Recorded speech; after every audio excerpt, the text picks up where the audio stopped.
if you don't agree with what I'm about to say, well, I just hope I can redeem myself to you. Though, if I do or even can, that'll ultimately be up to you, won't it?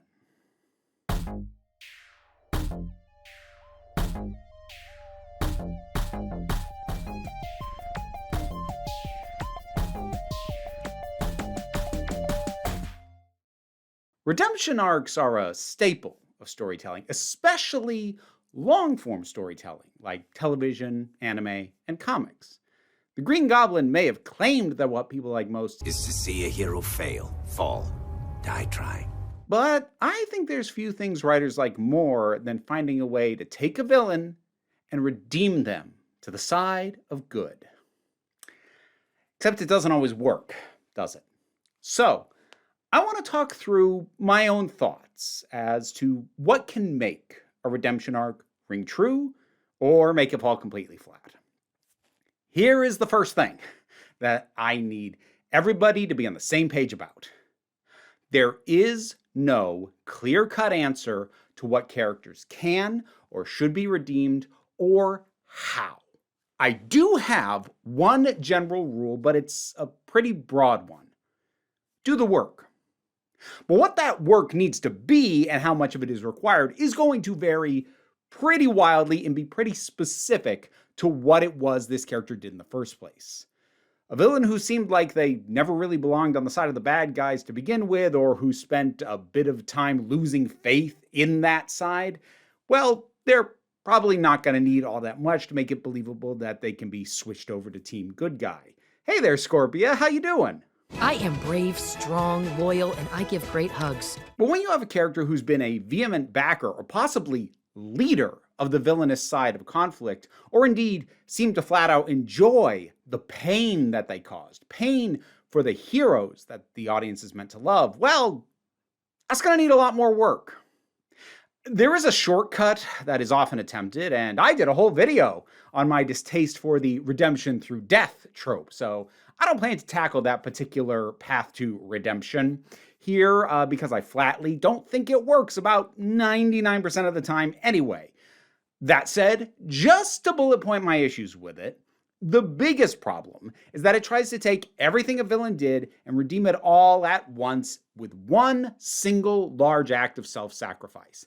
And philosophically, I object to the transactional view of morality that this leans into, where your wrongs are like debt. You can just pay them off later with an oppositional good deed, which, if you actually apply that in life, doesn't incentivize good behavior. Rather, it says that it's okay to knowingly do harm as long as you make it right afterwards. Not to say you shouldn't still try to make it right, and not to say people shouldn't hold you accountable, but it also shouldn't be that straightforward as far as fixing the problems you cause. And we're going to come back to all this later.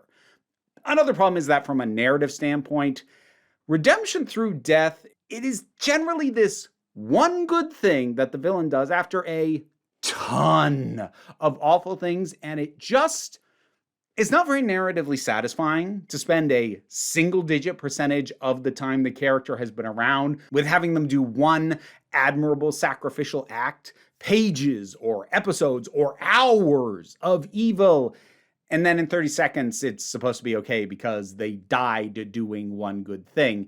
Even setting aside the potentially troubling implications that sometimes the only way to make things right is to die rather than, stick around and try and be a better person, that narrative weight rarely ever balances. Now, to better understand what I think is a decent balance, let's talk about one of the most famous and often retold stories of redemption. A Christmas Carol. We start out meeting Scrooge and getting a very clear picture of just what a miserable human being he is and how much he saps the joy out of everyone around him. He has no real humanity, not for others, not even really for himself. A true miser through and through. Scrooge is confronted by Marley's ghost all of 19 pages into that story. And that point, 19 pages in, is the start of his redemption arc. And it's going to be another 73 pages before the story's done. Only about 1/5 of the story is spent showing us how bad he is, and then the other 80% is spent redeeming him.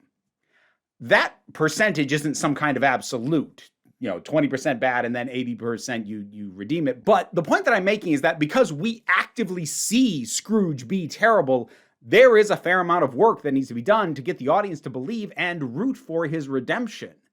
Another thing to remember about redemption is that it's not just about what a character did, but it's about the audience perceptions and perspective on what the character did. So like with Scrooge, we saw him do stuff. It's going to take a while to cover for that.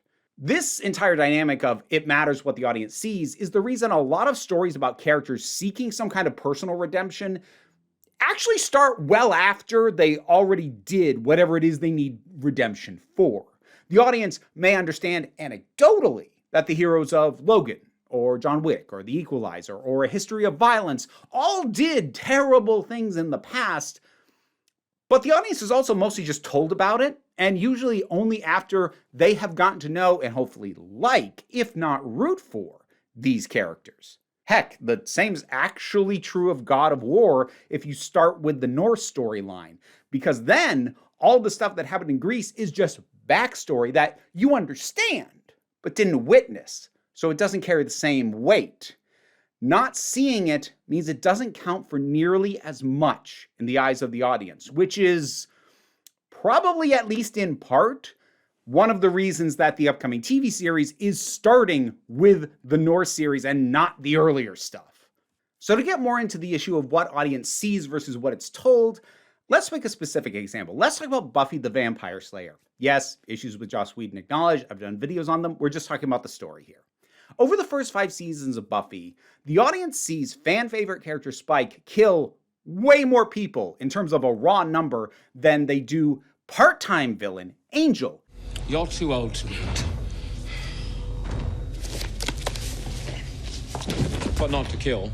And yet Spike slid onto the path of redemption via a chip in his brain pretty smoothly. Yes, it is arguably a false sort of redemption since he's no longer killing because hurting humans physically causes him pain, but also the audience mostly didn't view him as all that bad to begin with since we'd only ever really seen him kill extras, people who, from an audience perspective, they don't really count. Really, the only character audiences get any time with who they know Spike killed is William in the excellent season 2 episode Lie to Me, but since William wanted to become a vampire, it's framed far more as William's own bad choices than anything that would actually really be held against Spike by the audience. Can you call out this forced good behavior via brain chip as not really a proper redemption? Sure. But for most audiences, it still feels about right for how much we actually saw Spike do on screen, as opposed to all the people we were told he killed, which counts even less than the extras. Not to mention, the guy's charming as hell. That counts for a bit. You're dealing with all of us. Except me. Except Spike. I don't care what happens. And I mean, heck, he even rebelled against the season 2 big bad Angelus because he didn't actually want to destroy the world anyway. I want to save the world. Okay, you do remember that you're a vampire, right? We like to talk big.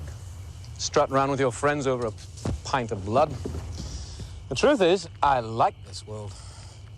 But by contrast, with Angel/Angelus, he's shown killing fewer people in terms of a raw number, but his evil side is debuted to the audience by breaking the heart of Buffy, the main character, and then killing Jenny Calendar, someone we liked and who was loved by one of the core cast. So before Angel could even start the road to redemption, he had to be sent to literal hell, claw his way back, and then basically get an entire 5-season spinoff to address whether he even could be redeemed and what that would look like.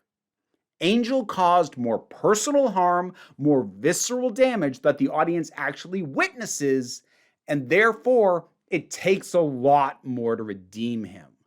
This is why some fans never forgave Spike for what happens in Buffy season 6.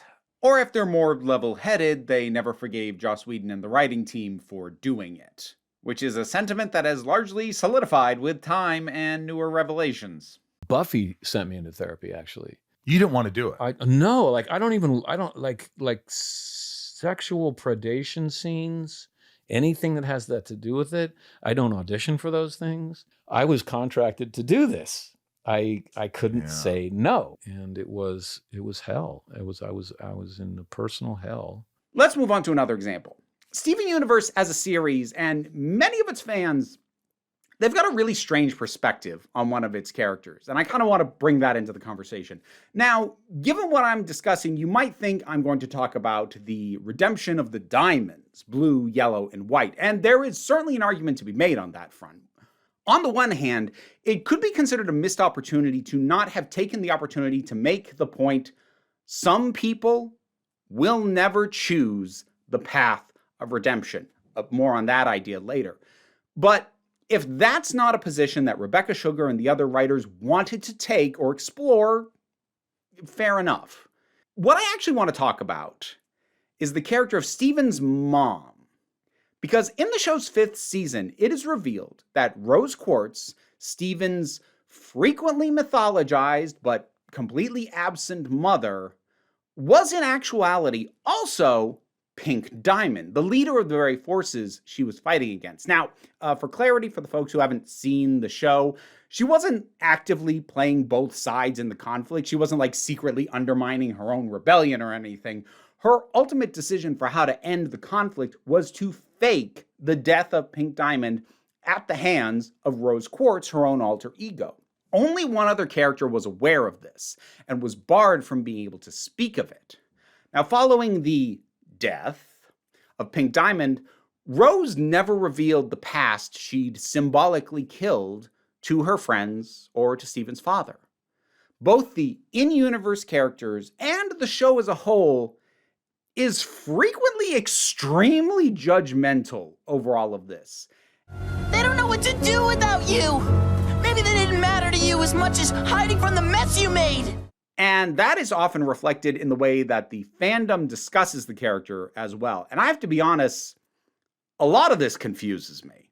Now understand, I'm not here to make a defense that amounts to Rose Quartz never did anything wrong. That's not true. But when I see online discussions about this character, it really does feel like fans take everything that happened as a result of what Rose did and judges it as if it came with a level of forethought that is not in evidence. A lot of the fandom will in fact talk about Rose as if it's a given that she was running away from the consequences of her own actions by having Steven, an act which she knew would bring an end to her own life. Except that while you could maybe argue she should have foreseen a few more of the consequences than she did, I think a lot of what happened was completely unforeseeable. Now, don't get me wrong, Rose is selfish and short-sighted in a way that she doesn't fully understand the impact that her actions will have on others. Like Rose telling Pearl that she can never speak of helping Rose fake her death is something that she does hoping for a clean slate for herself, and it literally does not occur to her that this is going to be a burden for Pearl to carry for the rest of her life. Would she still have made the same choice and asked the same of Pearl if she had a better understanding of what it would do to her? I don't know. Neither do you. Nobody does. It doesn't seem worthy of the vitriol that the show and by extension a lot of the fandom have for her. And if you're going, oh, but she did so many horrible things as Pink Diamond, did she though? Seriously, did she? Because while the Diamonds collectively are monsters, literally the very first planet that Pink was given to do their imperial nonsense on, she goes soft and starts fighting against her own kind pretty much immediately. It's not like she'd enslaved a ton of other planets before getting to Earth and didn't realize what she was doing was wrong up until then. The instant she had to actually witness what the Diamonds were doing anywhere, personally, I was gonna say switch sides, she didn't even do that. She started the rebellion against them. In a way, the reveal that Rose Quartz is in fact Pink Diamond actually negates a previous and, in my view, far more troubling reveal. You see, Steven, who is undeniably the show's moral center, at least in the first 5 seasons, there's this whole thing that he has about not permanently killing the gems. The only way that you can kill them is by shattering their crystals. And when one of Steven's allies pushes that they should shatter gems, it is painted as completely villainous. Fittingly, Steven is very shaken when he learns the cover story that his mother shattered Pink Diamond. That's the thing that has every right to shake his foundational beliefs about his own mother, except it's then never really addressed that her faking all this means she never did that initial thing that the character is being judged for. And for some reason, the same level of judgment against Rose largely remains, but just shifts to become about her lying and largely treats that as an equal sin to the far worse thing that was actually lied about. I finally know the truth. I know what you are. You're a liar. And again, that's not to excuse everything Rose Quartz did, or even to say that she never did anything truly awful. Because there is actually one thing. And it's a thing the series uses to explain a character motivation, but otherwise largely opts to not really delve into the moral implications of, which bothers me. So let's talk about Spinel. What Pink did to Spinel, as revealed in the Steven Universe movie, is, as far as I'm concerned, without question, the single worst thing she ever did. And for those who don't know, Spinel was a sort of combination servant, friend, and monitor for Pink Diamond. And when Pink Diamond was finally given a planet to colonize, i.e. Earth, she didn't want Spinel with her. Spinel felt like childhood to her, and she felt like she was growing up. So Rose took Spinel to a garden, told her to wait, claiming it was a game that they were playing, and then just left. And Spinel did as she was told. She waited. And she would have waited forever had she not learned about Rose's death and Steven's birth and everything that happened since. But it wasn't Rose dying that meant Spinel was trapped there, because Rose was never, ever going to go back for her.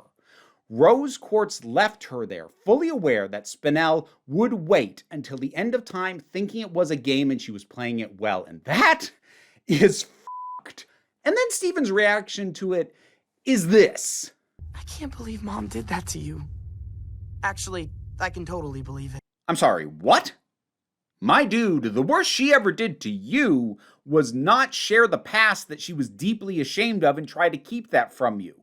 Was that unreasonable? Did it have a ton of unforeseen consequences? Yeah, absolutely. And while Rose still, in truth, bears a lot of responsibility for those consequences, most of them were unforeseeable. And so getting to Spinel, where the consequences were completely foreseeable, well, not the fact that Spinel kind of cracked and became a villain, but just the fact that she was going to be stuck there forever was 100% foreseeable. And understand, this wasn't done as part of faking the death of Pink Diamond. This was done before she even arrived on Earth. She simply had outgrown Spinel, and rather than tell her that, she told her to just stay put and that it was a game. Like, that reaction from Steven in the movie really is the problem here. Because the reaction Steven had earlier was that of a young child who does not understand that his parents aren't perfect and is suddenly having to deal with way more than he should ever have to. An idea that will be explored in greater detail after the movie in Steven Universe Future, granted. And unlike with asking Pearl to keep her secret, not realizing what it would do to her emotionally, this isn't just emotional, it's logistical. You abandoned her. Forever. And don't come at me saying, oh, well, Rose basically did the same thing to Bismuth. No, she didn't. Bismuth was effectively rendered unconscious. And also, Rose bubbled her to stop her from using a weapon that would actually shatter gems. Spinel did nothing but be herself. Now, I'm not excusing that. But for Steven to just lump this all together with everything else he knew that she did in an almost joking kind of line. Actually, I can totally believe it. It's treating these two acts like they're equivocal, and they're just not. Now, I'm bringing up Rose Quartz because I feel like both the show and a lot of the fandom treat her as an unredeemed character. And that strikes me as very odd given what her actual offenses are versus the way both the narrative and the fandom tend to treat her. Well, I'm highlighting her here because arguably you could say that her redemption, or at least attempt at it, was the faked death of Pink Diamond and her existence as Rose Quartz. But the show's debunking of that and the fandom's outright rejection of the idea that that made stuff okay, this actually exemplifies a few things we've been talking about. For one, we see more of the damage done by Rose than we do the good deeds done by Rose. Because in many ways, picking up the pieces of what she did is the entire series. So this one's a little bit of a messy example because, well, sometimes redemption or whether redemption is necessary and whether or not it was accomplished can be a messy conversation. And seeing as her one big act to try and fix everything clearly didn't in the eyes of the show and definitely not in the eyes of the audience, it kind of shows how that doesn't really work when you try and do it sincerely. That plus the fact that I will often see the fandom, if they address what happened to Spinel at all, they will just lump it all together with everything else Rose did and treat it as the same. Arguably to an even greater degree than the movie itself does. This just kind of illustrates the fact that people will not always react the way that you expect them to as a fan, as a creator, or as, I don't know, somebody trying to analyze this stuff. As much as I love good redemption stories, I also kind of become wary of them because there's many ways that this can go wrong. Redemption is treated as just requiring being on the right side, then all is forgiven. Or, a character's not actually made to answer for the specific things they did because they're wee sorry, which is why I'm actually really kind of nervous for future seasons of Has Been Hotel. The main character, Charlie's core position that anyone can be redeemed, a point hammered home in the second season with this confrontation. Do you think I could be redeemed? I believe anyone can be redeemed. That seems to be the position the show itself is taking, and in a vacuum, this scene is great. The villain is challenging Charlie's core principles, not just through his actions, but honestly, through his very existence, and that is awesome. Where I get nervous is the fact that Vox, after trying to literally destroy heaven, is left alive at the end of the second season. My initial reaction to that was, what's the point? He's never going to top that in terms of villainy. It's all diminishing returns after this. But over time, it hit me. Oh, they're going to try and redeem Vox to prove Charlie was right, aren't they? And maybe they will, maybe they won't. But if they do, that really makes me nervous. Because while I might be more willing to let anyone can be redeemed go in a kids program, like Steven Universe, Has Been Hotel's rated TV anime and ostensibly is for an adult audience, and there's a naivete to that position I'm not sure I'm going to be able to go with unless they thread the needle perfectly. Because, as I hinted at earlier, even if anyone can be redeemed, there's a really important caveat to that.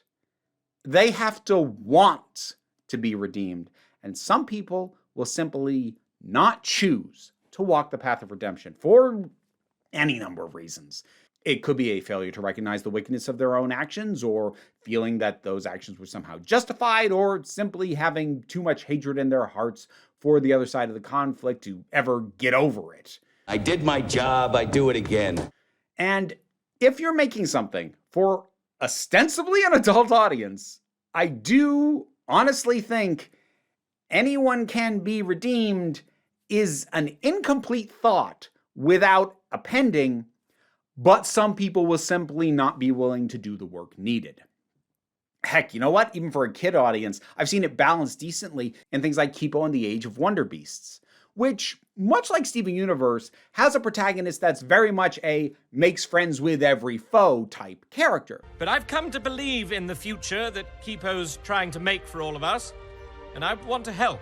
But she is eventually confronted with somebody who will simply never be swayed away from what it is she's doing. If I can't restore the old world, I'll just have to wipe this one clean.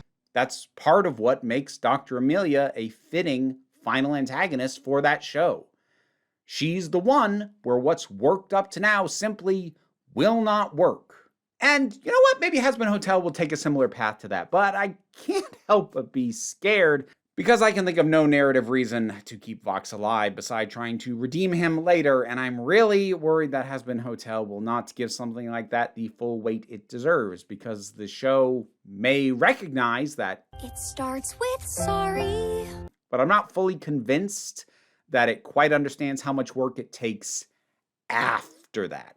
And I hope I'm wrong about that. You know what? At this point, I'm just going to quickly list some failed redemptions, though oddly, most of the worst examples that I see cited are from things I haven't actually watched. So I can't vouch for a lot of these personally, but even if you think some of the things I'm about to list worked, there do appear to be a lot of folks who think that they didn't. So, for the record, Some ones that I saw brought up a fair bit when I looked for people having conversations about this included Nate from Ted Lasso, Sylar from Heroes, Negan from The Walking Dead, Serena Joy from The Handmaid's Tale, Chuck Bass from Gossip Girl, Malcolm Merlin from Arrow, Angela from The Office, Bryce from 13 Reasons Why.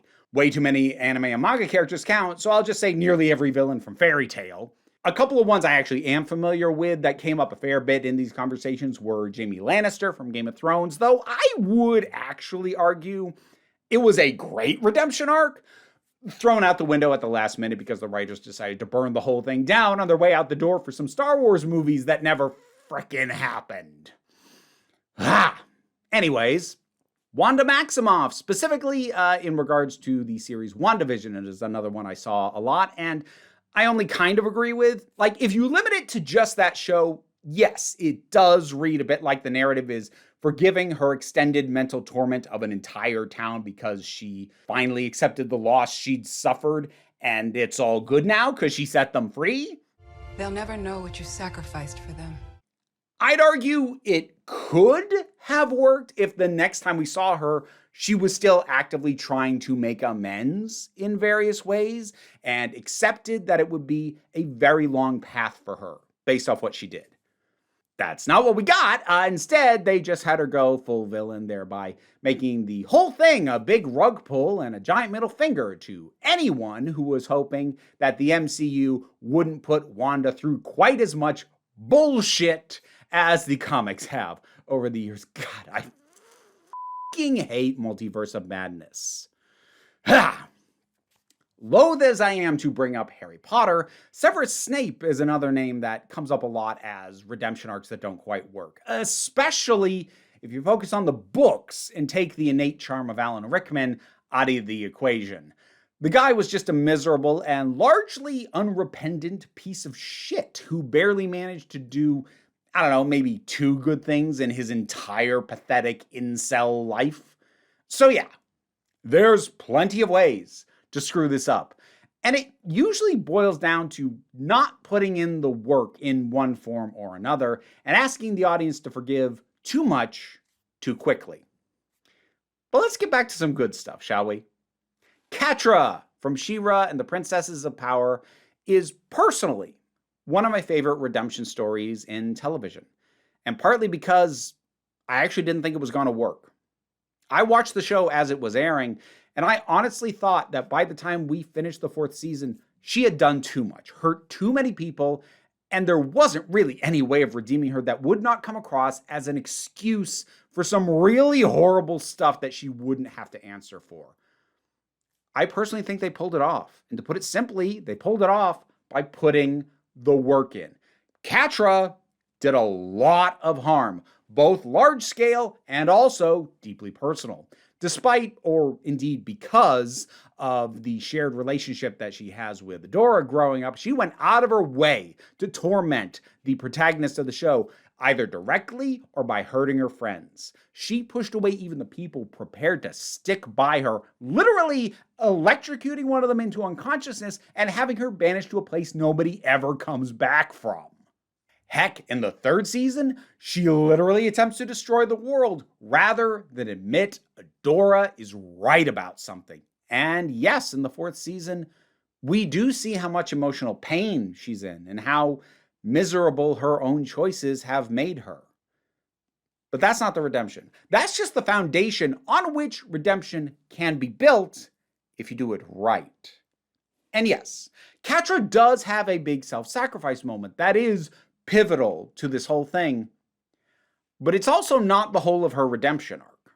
It's honestly really just the beginning of it, having started with the foundation laid in season 4 about how miserable she is. And fittingly, that moment happens 3 episodes into the 5th season. Catra is then rescued from Horde Prime in the 5th episode, leaving 8 episodes, more than half the season, to work on her redemption and not have it feel rushed. Not only are characters rightfully distrustful of Catra, as one would expect, but she's also got a ton of ingrained distrust of her own, and also with pretty good reason. She nearly abandons the group at one point to show that she's also dealing with potential backsliding. I did a whole video about this years ago, but this is why Milog is actually a pivotal part of Catra's redemption, because she needed at least one thing around that she cared about and hadn't already let down over and over again. It is so easy to give up on not letting down Adora because, well, Catra's already let her down so many times before. It's a habit. You can slip back into it. But Milog is new. Catra hasn't let it down, and that puts way more internal pressure on her to not start letting it down. She needed a clean slate with something, or she was going to just give up and go back to her old habits. But that something is Milog. So we have time taken for her to not only earn the trust of others, but also nearly backslide, showing that it's not a perfect straight road to redemption. And we see her saved by her new therapy pet, which gives her a reason to truly take this as a chance to start over, because there is at least one relationship that has not been sullied. It's got all the elements I needed for the show to pull off a redemption. I honestly didn't think it could. Unfortunately, the show doesn't really address the notion of Hordak needing redemption, but nothing's perfect. And yes, because I know it'll be all up and down the comments if I don't acknowledge it as being a gold standard example, Zuko in Avatar: The Last Airbender. I've now acknowledged it, and we'll be moving on. Now, so far, I have largely been talking about winning over the audience, with some acknowledgement of getting the heroic characters on board as well. But I want to look a little deeper into the aspect of forgiveness, not by the audience, but by the actual characters who were directly wronged. And for that, let's talk about... Full disclosure, I've not seen all of it. Okay, we're not doing that every time. Anyways, I've not seen all of it, but when my friend Jessie was in Vermont about a month ago, I was telling her my general thoughts on this topic and what I thought I might do with the video, and she brought up Invincible as a point of reference for this specific aspect that we're going to be talking about. But I hadn't seen it and honestly did not have the time to watch the whole show right now. Jessie gave me a viewing list of specific episodes to get what I needed for the purposes of this video. Now, I might go back and watch everything I skipped over at some point, but for right now, I just don't have the time. But we're going to talk about Nolan, aka Omni-Man. For those who haven't seen the show, the basic pitch is more or less, what if Superman was evil because Krypton never actually blew up and his people are fascistic world conquerors? There's actually way more to it than that, but Nolan's primary power set are flight, speed, durability, and strength, pretty direct parallels to the most iconic powers of Superman. The actual main character of the show is Nolan's son, Mark, who is half human and starts to exhibit powers of his own in the premiere episode of the show. Now, when we first meet Nolan, he seems a little awkward, a little bit distant, as a parent, but certainly very loving with his wife, Debbie. And then at the end of that premiere episode, the audience watches as he violently murders the entirety of this universe's Justice League equivalent. The season 1 finale then reveals the truth, that Nolan's home of Viltrum is in fact the origin point of a vicious and violent Viltrumite empire. And he was here to subjugate Earth. The Viltrumites believe that because they view themselves as being made up of the strongest individuals, that therefore means everything belongs to them. If we did not deserve it, we could not take it. All is ours! Yes, in reality, there's actually a little bit more to Nolan's placement on Earth specifically, but what I just said is what is learned at the end of season 1.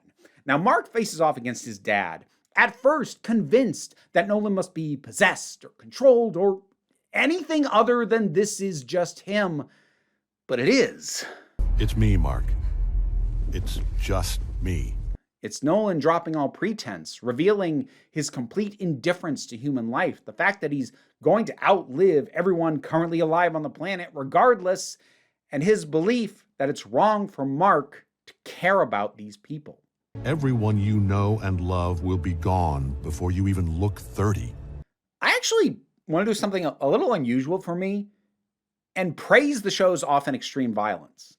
While I can't know if this is true all the way through, in the episodes that I saw at least, the severe level of blood and gore was often used to emphasize specific moments. That's especially true of the first episode of the show and the finale of the first season. Moments like Nolan killing the Global Guardians or his casual murder of hundreds in front of Mark, these moments matter, and they should be extreme because they should make the point about exactly the kind of person Nolan is. Anyway, Nolan beats the ever-loving hell out of Mark, but he doesn't deliver a final blow. Something stays his hand, and at that point, he just flies away. Nolan returns in the second season, having landed on a distant planet, saved the people there, and taken up a new wife, and has resulted in Mark's half-brother, Oliver. Mark is brought to the planet because the people there need his help, and doesn't really take well to reuniting with his father. Fuck you. It's very specifically noted that Nolan doesn't even think to apologize when he sees Mark again. What do you want me to say, Mark? You could have started with, I'm sorry! During an ensuing battle, Nolan asks Mark why he's feeling things for people that aren't other Viltrumites. Why do I care about them? This is important because Nolan's path to redemption doesn't just involve a lot of work to make up for what he did. It also involves a fair bit of work for him to fully process the wrongness of his actions in the first place. He knows that he feels killing all these people is wrong, but he has so much trouble reconciling those emotions first awakened by Debbie and Mark. They shouldn't matter to me. That doesn't mean they should die. You don't understand! I'm not supposed to feel this way! And after being captured by the Viltrumites and being prepared for execution for treason, it's those very connections he turns to. I think I miss my wife. But even after that, he initially can't bring himself to fight his people for anything besides preventing them from bringing death about directly in front of him. And it's the near death of Alan the alien that gets him to fight back again, even though he was actually prepared to submit to his own execution mere moments before. Nolan's crimes are global, if not galactic in scale, but his turn to a better way has to start with the personal. Even after deciding to help the coalition of planets against his people, Nolan still has to baby step towards actually fighting the Viltrumites by instead helping Alan track down weapons and beings that can actually hurt the Viltrumites, which hopefully in Nolan's mind means he won't have to fight them himself. It's during the first of these retrieval missions that we hear this. I'm sorry.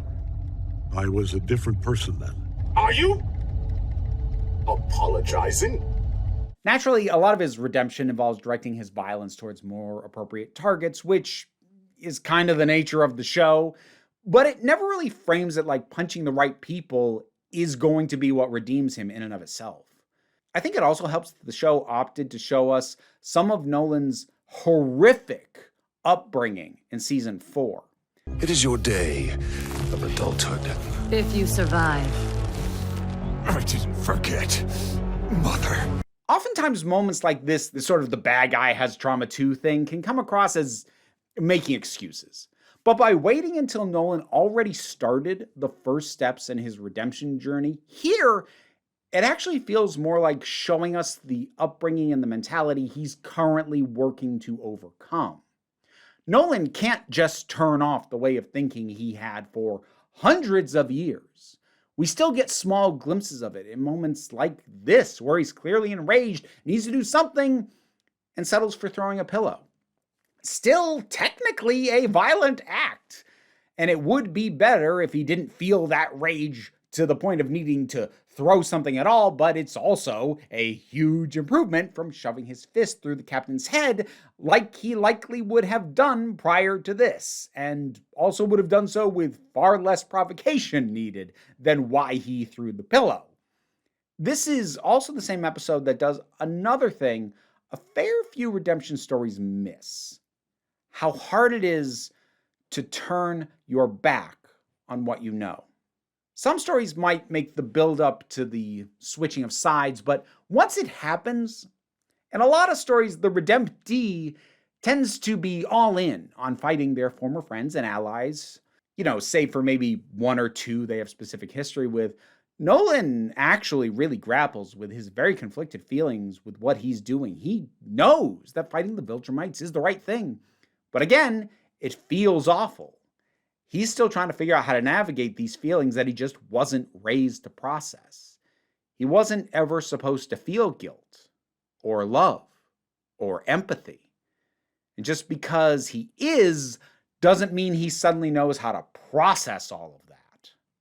That's why they need to be stopped, no matter what it takes. I know you know this, but I also know it still hurts. So come here.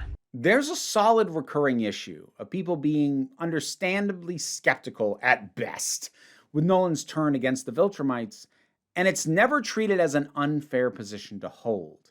And this fine friend of mine is not as evil as he looks, even though he looks kinda evil. What terrible stuff did you do here? In other shows, it can be. It's treated as given that because the audience believes it's sincere, that those who don't believe it are jerks. Never the case here. You don't have to be afraid. I will never not be afraid of you. Of course, when Nolan finally returns to Earth, for all the growth he's had and all the ways he's changed, Debbie and Mark didn't see that. And they are now being asked to take his word that he's doing better. Well, his word and Alan's, but that really only counts for anything with Mark, not so much for Debbie. And when Nolan makes the choice to try and apologize to Debbie, this extremely vital question gets asked. Who's the apology for? Her or yourself? You need to understand that when it comes to Debbie, it wasn't just that she didn't know how horrifically cruel Nolan was and the violence that he was more than willing to inflict. She also heard him say this. I do love your mother, but she's more like a pet to me. And then she found out all of 2 months after leaving Earth, Nolan went and did all that again with a new wife on a new planet that resulted in a child that she's now raising. And her response to his apology is extremely well handled because he's not owed forgiveness. I wanted to say that I was sorry. You said that. You're still here. He's right to apologize, but it's up only to the people he hurt whether they forgive him. And nobody else gets a say in that. And the show does not feel like it passes judgment on Debbie for this. I had to see you again. Fuck you. It feels like a lot of our media ties the idea of redemption to being forgiven. And while you can certainly use forgiveness as a signal that at least some other characters view the redemption as having been successful, they are still ultimately two separate ideas, and you don't need to be forgiven to still have a valid redemption. Even Nolan seems to grasp that. I know forgiveness is earned, not asked for, so I'm not asking for it. It's also worth noting that Nolan isn't suddenly perfect. While he goes to see Mark and Debbie to try and apologize, he does the rather heartless thing of not taking the time to see Oliver. You don't get to tell me what to do. You didn't even come to see me. And when Oliver comes to join the fight, the first thing Nolan does is try and send him back. Well-intentioned or not, Nolan's still going to make mistakes, even while walking the path of redemption. At least Nolan's trying. I'm not sure there's enough try in the world to make up for what he did. It's another version of the backsliding or the stumbles that I mentioned with Catra. Now, we know that Invincible is going to have a 5th season, and it is distinctly possible, I'd say even likely, that Debbie eventually forgives Nolan. The fact that her relationship with normal dude Paul has ended makes that seem like a foregone conclusion, if I'm being completely honest. But at time of recording, right now, this is what we have. You need to give me a chance to make things right. I don't need to do anything for you. And I absolutely love it. Nolan being sorry is good. Him bringing himself to apologize directly to the people he hurt is good. But whether it's him or anyone else, those apologies have to be done for their own sake and not because it's automatically going to result in forgiveness. Because sometimes it won't, but you do it anyway. If it means anything, I'm sorry for all the suffering I caused here. It means something. I'm not sure it means enough, but it means something. Oh, and given what I said before about my distaste for redemption through death/sacrifice, I can't not highlight this moment. I risked my life out there. I almost died. Great start. Nearly died 2,341 more times, and then we can talk. What a beautiful refuting of the idea that you can make up for a ton of damage with a single act. I f***ing love that line so much. Nolan doesn't always know what the next step is or should be, but he keeps putting in the work as best he can. Not just to make it up to somebody, but to be better overall. Because it has to be both. It can't just be about fixing what you did wrong to one person. It has to be part of an overall change in the person. Will Nolan's attempted redemption succeed? Well, that's partially up to the writers, but it's also up to the viewers. Redemption's complicated, and what lengths a writer has to take a character to in order to achieve it is always going to be very specific to what the character did wrong in the first place. It is never a one-size-fits-all, but I bring you back to what I said at the start. Do the work. Because if you don't, you end up with awkwardness like this.